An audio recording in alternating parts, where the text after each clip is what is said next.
Good morning, card community. It is RJ back with another video, so let's get to it.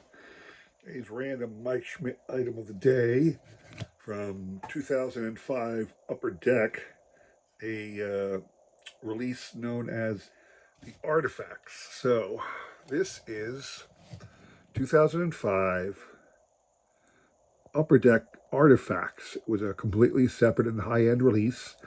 Heavy on the relics, obviously, and signatures and some parallel versions. So this is actually a gold foil version, numbered to 25, if you can see that there. Check out that little refractor going on there. Interestingly, this is in a period of Upper Deck where I really didn't like what they did. So that was the gold version. This is the base version now.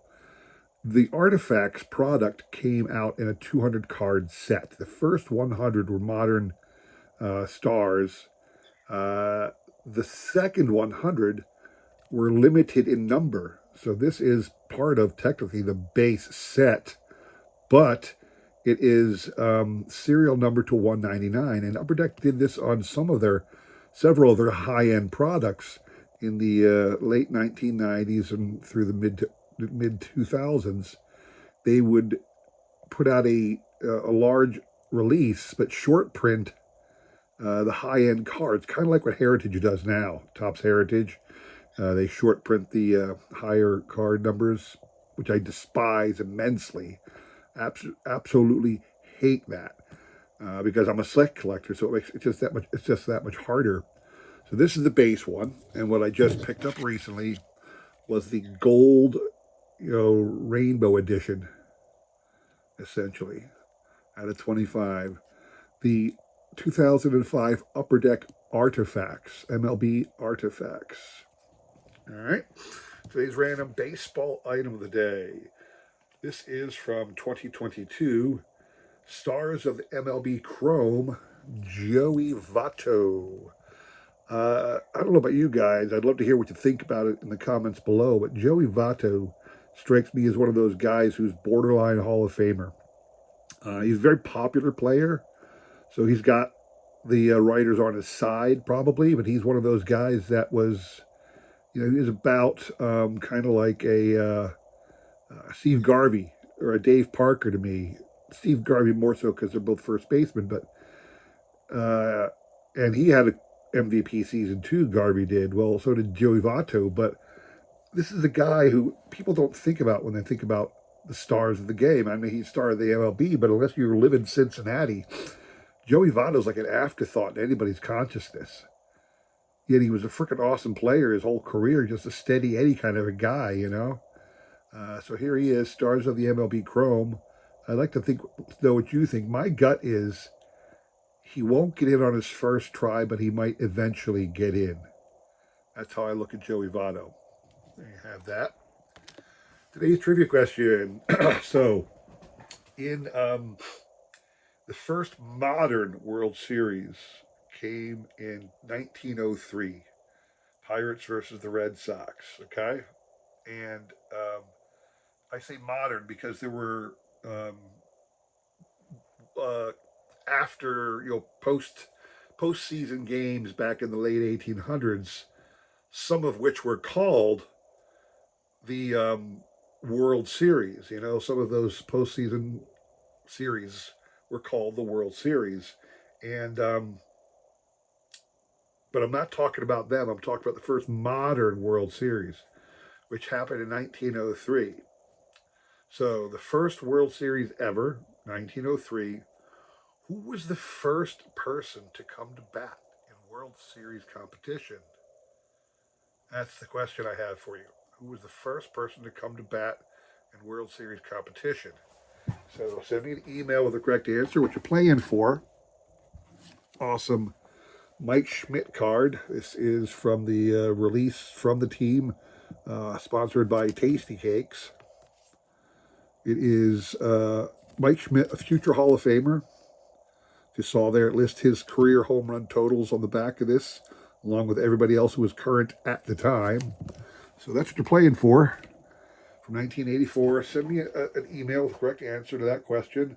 I will include my email in the description below, along with a repeat of that question, and we will pick a winner on Sunday. All right. Good luck to everybody on that one. Today, what I want to show off, another little boxed set for my collection. People forget Upper Deck had a lot of insert sets, not a lot of boxed sets. Upper Deck, they did have a few. Score, though, another one of those flash of the pan kind of sets. Score had a lot of box sets in the 80s and 90s. They had a high-end brand they came out with called Pinnacle, if you remember.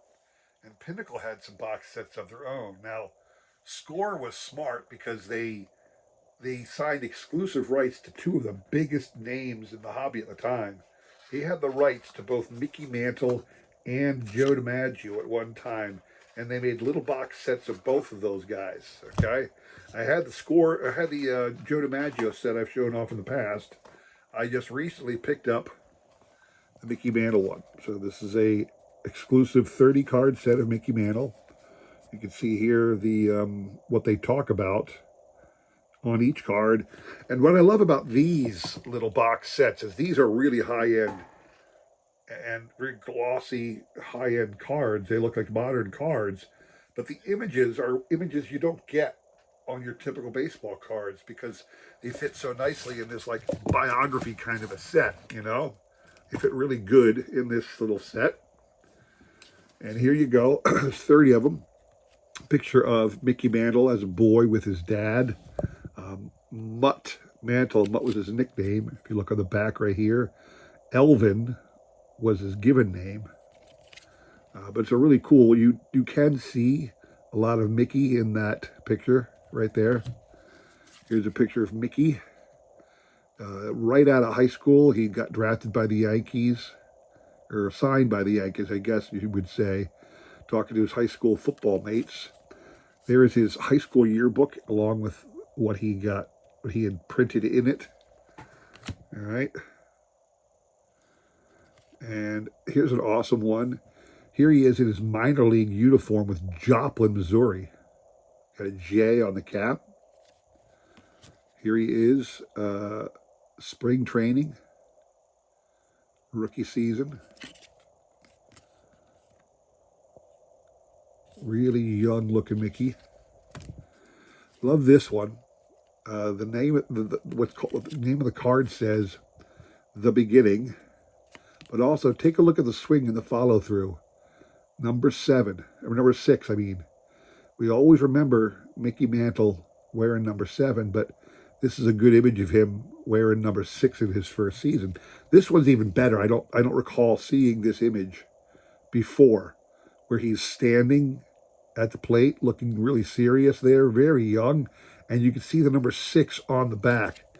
In fact, this one was called number 6. This one you see a lot, this picture right here, where he's just hit a home run or something, and there's a guy wearing number 7 there to greet him. So, I don't know if this is like the Bat Boy or somebody, because that guy doesn't have a number on his back or whatever, but that one you see a lot. But this one right here, I don't recall ever seeing this image, and it's a really neat image of Mickey. Now this one, it's kind of like early in the set, but it doesn't look like a young Mickey. It kind of looks like an old Mickey. That one's called Tape Measure Shots. So it's stuck here a little bit.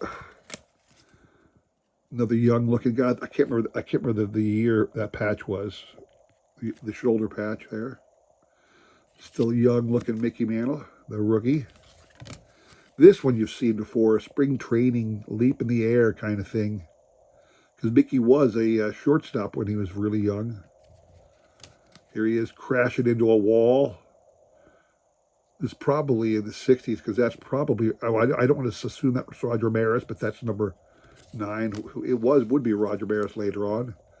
Really cool image of an awesome hook slide there. Look at that. Really neat. Playing somebody from Washington Senators on a hat. Here you go.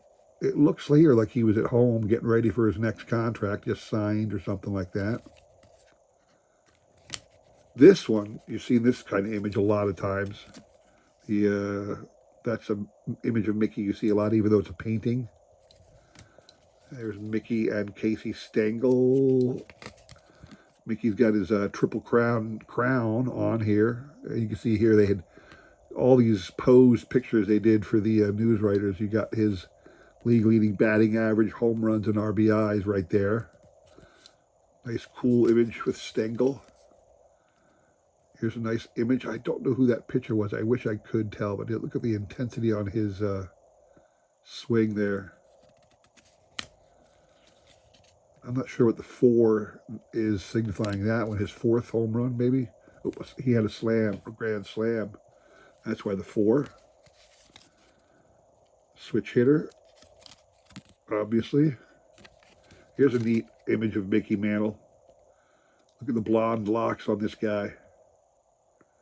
The all-American kid that he was.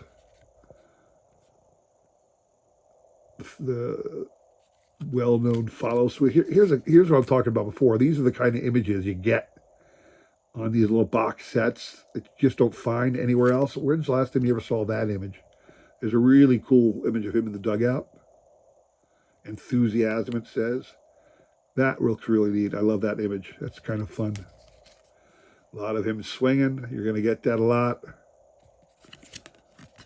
And again, look at the back. You'll get cool images. This is an image you see a lot of Mickey Mantle later in his career. Playing first base. The injuries. Look at how young he looked there. Look at how young he is. Man. Taping up the knee and all that jazz. Here he is with Stan Musial. Probably an all-star game or something.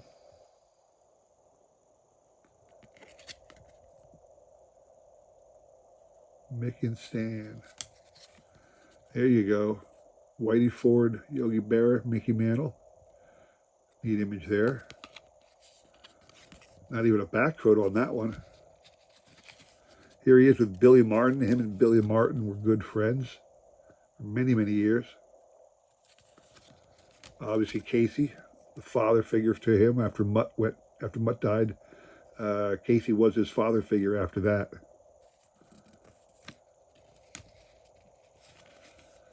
Some awards. MVP award there on the back. Probably like a day at Yankee Stadium here after he retired, you know. Yeah, retirement. A lot of the people have seen these pictures multiple times. In his Hall of Fame day. That much card wasn't part of it. I just picked it up by mistake.